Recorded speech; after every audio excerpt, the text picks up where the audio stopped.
Welcome to the Founder Experience, where we're charting the unpredictable waters of startup ventures. I'm Nathan Williams. And I'm Alex Gutjahr.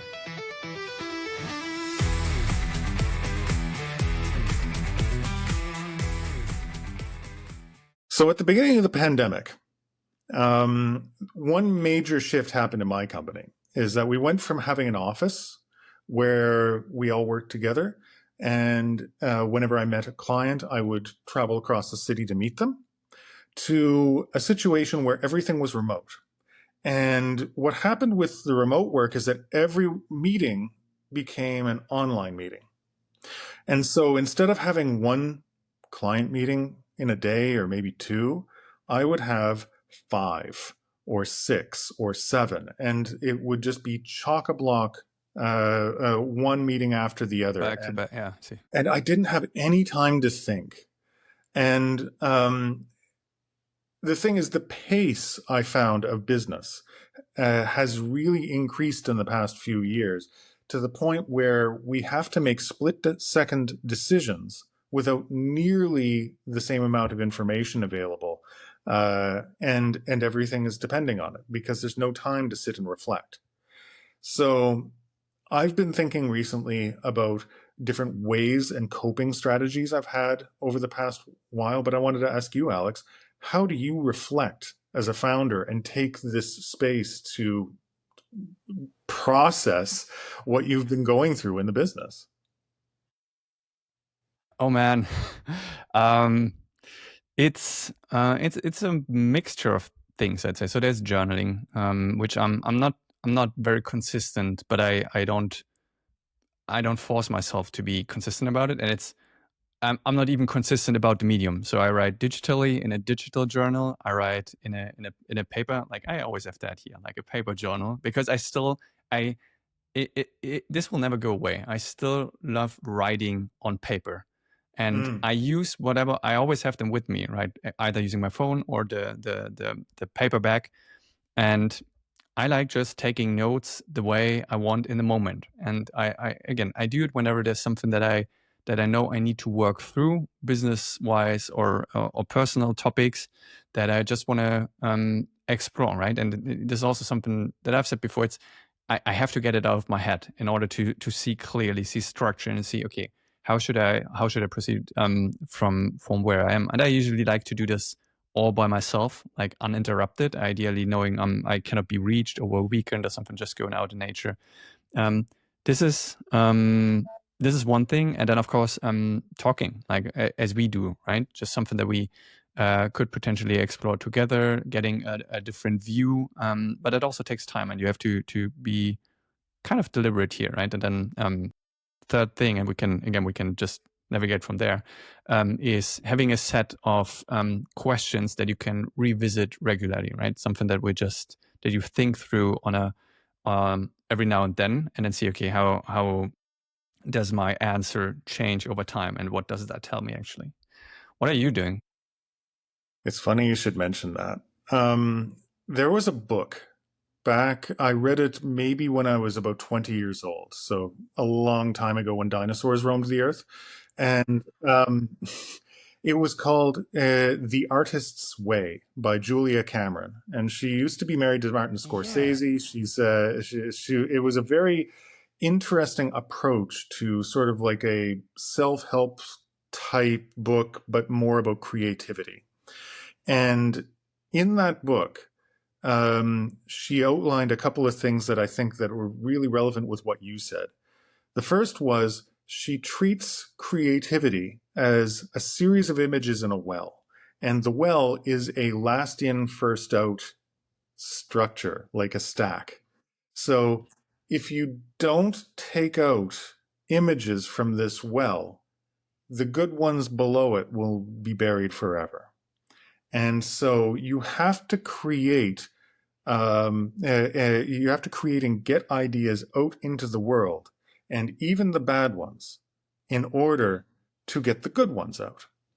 And so one of the ways that she recommended doing this, there were two. One was you have to fill the well with images so that it doesn't go dry. And this means going on a date with yourself, basically, with she called it your inner artist because it was the artist's way, but this is true for any creative endeavor, including entrepreneurship, is that it's going out in nature, it's going and finding something interesting, it's experiencing something you haven't experienced before in order to get a new perspective.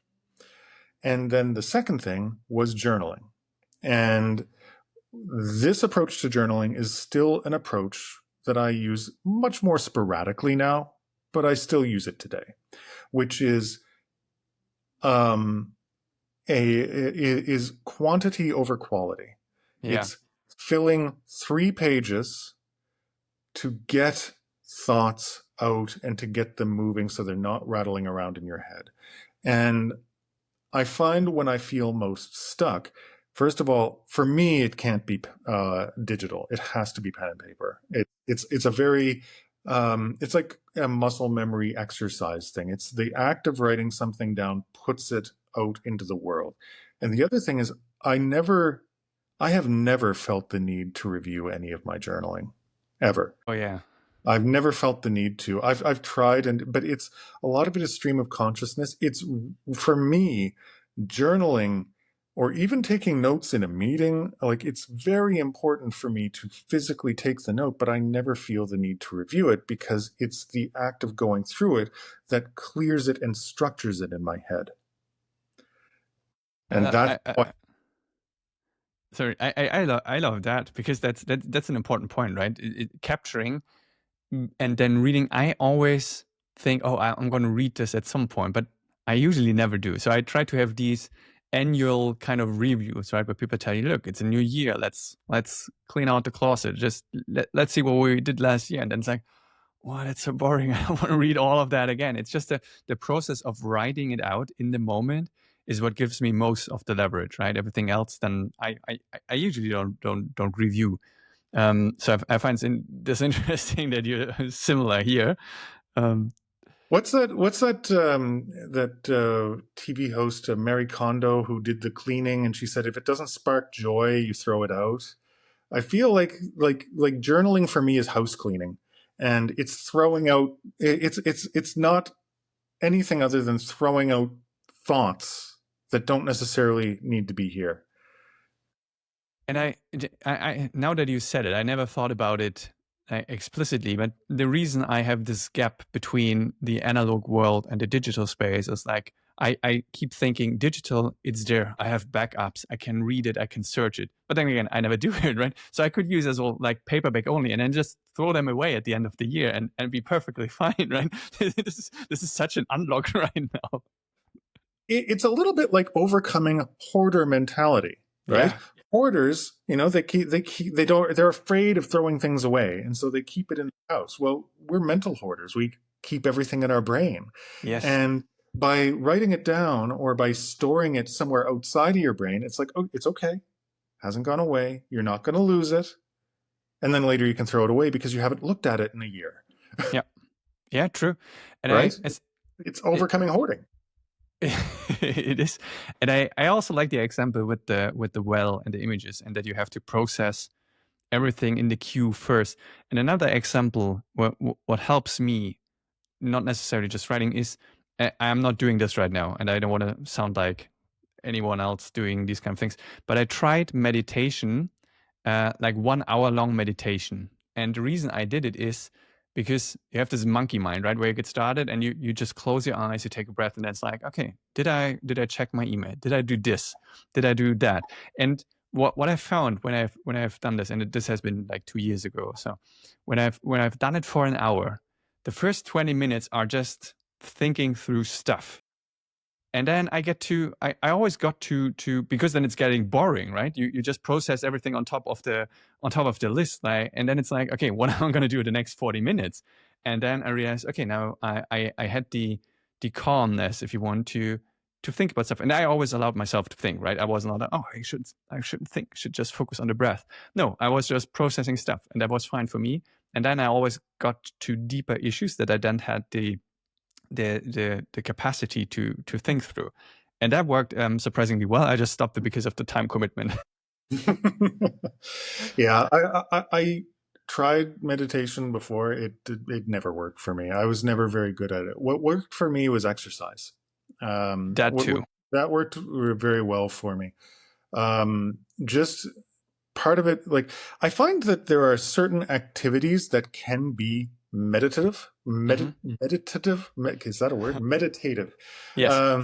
That and often there are things that require a lot of concentration, at least for me. And the problem with these type of exercises is that after you do that a certain amount of time, they no longer require the concentration, so they're no longer meditative exercises. I'm going to get that word. And so, for example, this is a long time ago example. As you can see, I don't shave myself clean anymore. But back when I was 20, I tried shaving using a manual razor instead of an electric one. And there's a blade against your skin, and there's a ritual involved. And so you take, instead of 30 seconds, you take 10 minutes, you soap yourself up, you have a little ritual, you use the razor, and I found it to be very meditative because it required my concentration. After I got used to it, it's just like, okay, let's get it done and get out the door. And that's no longer meditative. But then when I started running, it was, I'm going out in the woods, it's tiring, but there's the path in front of me, and it became a meditative exercise. After I got a little better at it, it's like, okay, well, I'm going for my run and I'm going to enjoy it, but it wasn't nearly so concentration requiring. And Yes. so, and I find that with me, it tends to be an evolving set of activities that would be more meditative than others.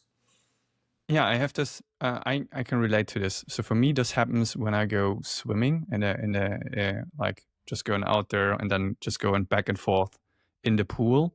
It's the same. I do this for an hour or so, and then the first 20 minutes, it's the same with the meditation. 20 minutes, it's chatter and stuff, and then I can process the stuff underneath.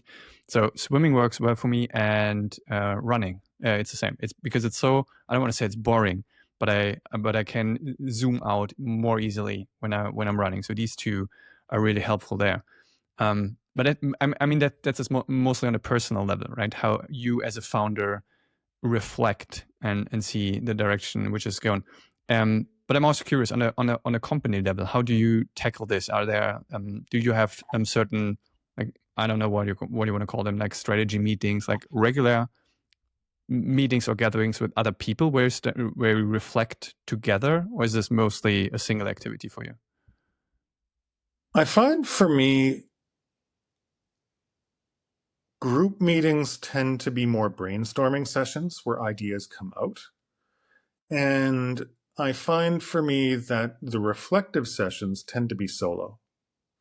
And this is maybe partly because of my personality, right? But I find that it's difficult sometimes to properly reflect on what's gone on and to frame it as part of a whole story through other people's lenses. When someone else tells the story, it's more that it brings another aspect, right? It brings another piece of information. You can think of it this way: in that image and with that of a well that's full of creative images, having someone else give their perspective or their story is putting an image into the well. Whereas on my own, I can take the images out and start to arrange them through my own filter and understand them. And that's sort of how I see it. And I don't think that there's one tried and true way of doing this type of reflection. Both are important, right? You got to put images into the well to have something to draw out of. And sometimes someone's new perspective will give you a very new, fresh image or a fresh view of something that you've seen a different way before. But yeah, I really find that just from a constructing a story point of view, that's a solo thing. Yeah, no, I agree. And then how often you would say you're doing this over the course of a week or month? Is that something that you make dedicated like dedicate time to, or is it just more a spontaneous thing as you feel like, okay, there's something that I need to process, then you make the time, or is this a recurring slot that you're planning for?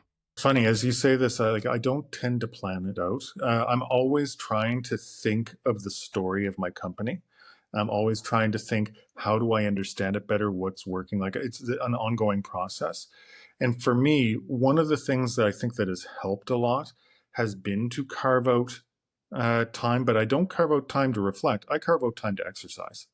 And then when I find I'm exercising, I will be reflecting on these sorts of things in an environment where I'm not in front of a screen, and that has helped.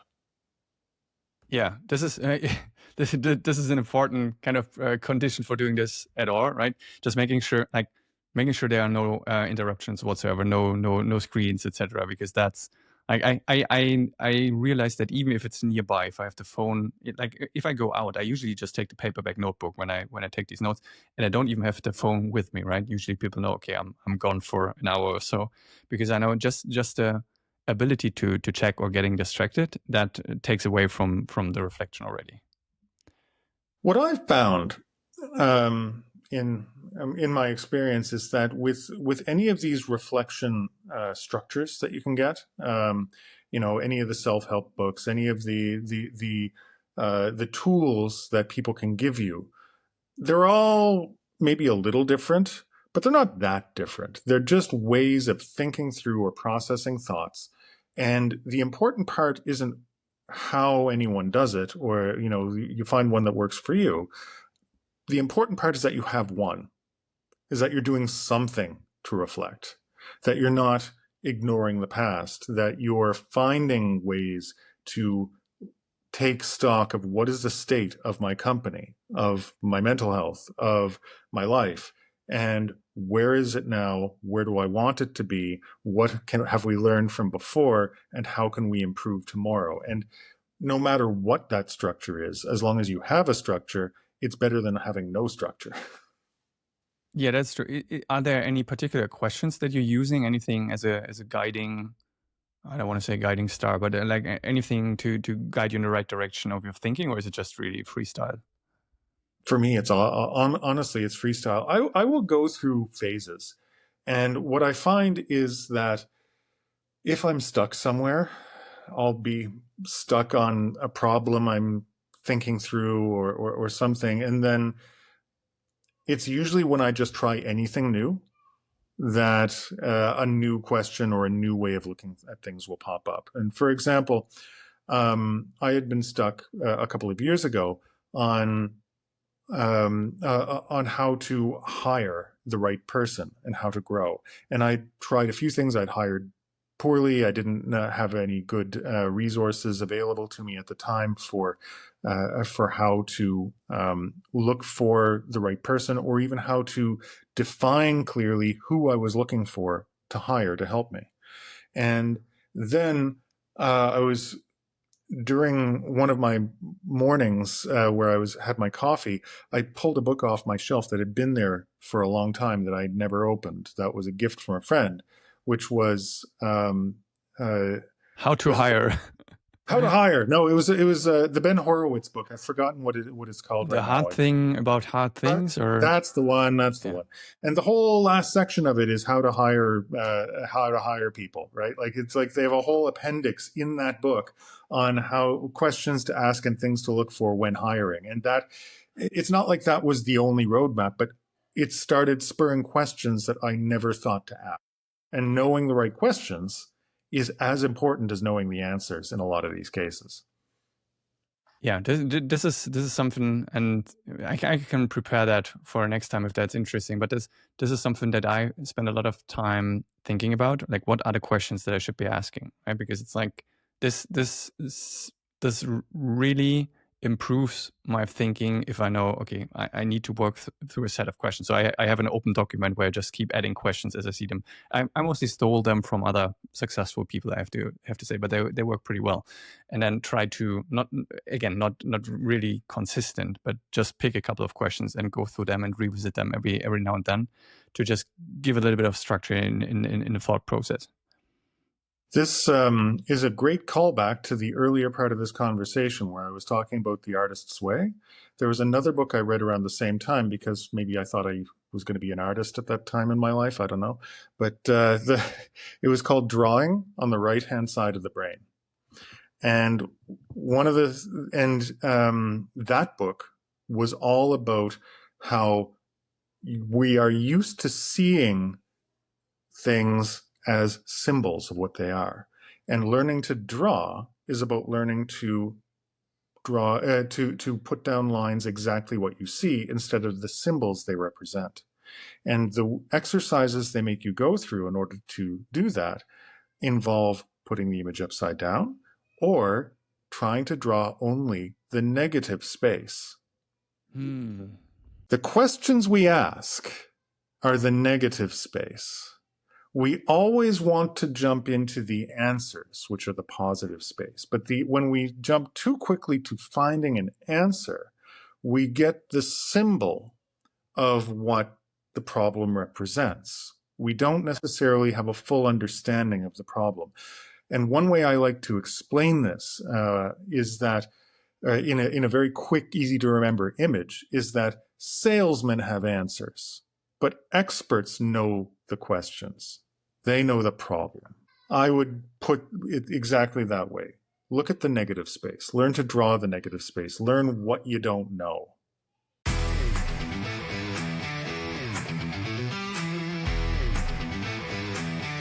That's it for this episode of The Founder Experience. If you enjoyed it, do us a favor, hit subscribe wherever you are listening, whether that's Spotify, YouTube, or your favorite podcast app. If you've got a second, leave a rating or a review. It really helps. And you can find more episodes and behind-the-scenes stuff on our website, founderexperience.fm. And if you've got feedback or business ideas that you want us to talk about, shoot us a message at hello@founderexperience.fm. We'd love to hear from you. Thanks for hanging out. We'll catch you next time.